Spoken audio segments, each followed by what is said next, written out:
it's Dad's Day, obviously, and I thought we could start off by remembering some of our dad's best zingers. I'll start to give you guys time to think about it.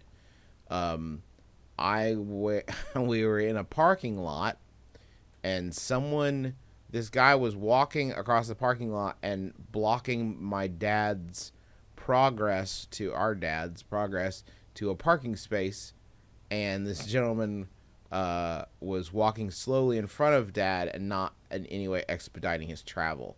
And he yelled at the guy, in the car, because with the windows rolled up because we're Baptists, yelled at the guy, "Hey, this hat-wearing geeka boy needs to get out of the way." And the gentleman was not wearing a hat. Yeah. So I don't know Had why. to be wearing a hat. I'm not sure why hat-wearing geeka boy was the fucking zinger that Dad decided to apply to this gentleman. Maybe he had a hat. Time has etched away so much of this memory.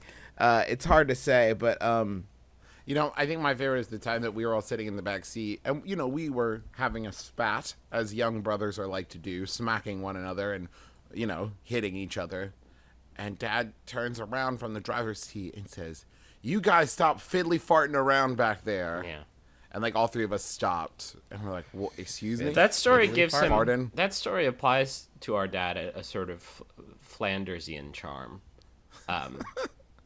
My favorite is the time that he was up in the attic arranging his comic book collection, and he took the screen out of the window because it was so hot, and then he bent down to pick up a box of comics and cut his butt wide open on the edge of the screen, and then we didn't have any bandages big enough to go on his butt gash, and so he duct taped a maxi pad to his butt.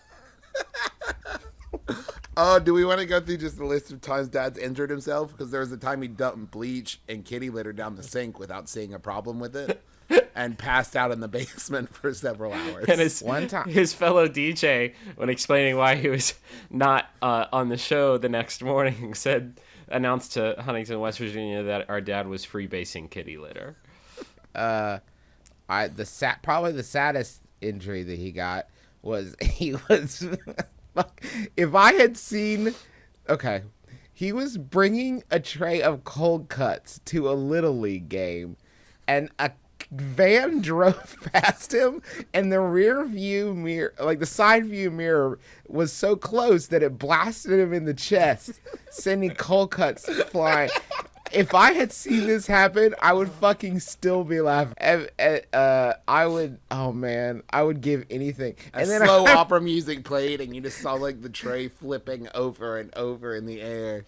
And I remember we were all in the car to the ER, and he was not that badly hurt, so you can laugh at home. It's fine. We were all in the car to the ER, and a lady that worked with Dad was praying over him and just, "Oh Lord, we just ask that you watch over Brother Clint and just help to protect him as we take him into the hands of the doctors. And I know you are going to work through those doctors' hands." And in my head, I'm thinking, that was carrying cold cuts. He got blasted by a side view mirror. Let's not bother God about this one. This one falls. That got hit by a car that was driving at him. Let's not bother God with this one. I think this one's pretty squarely on my dad's shoulders. He just couldn't ditch the cold cuts. He didn't want to sacrifice the cold cuts for his own safety. He's a martyr, really. Yeah. Right. What a big dumb animal. Hey, love you, Dad. Love you, Daddy. You big stupid Yeti.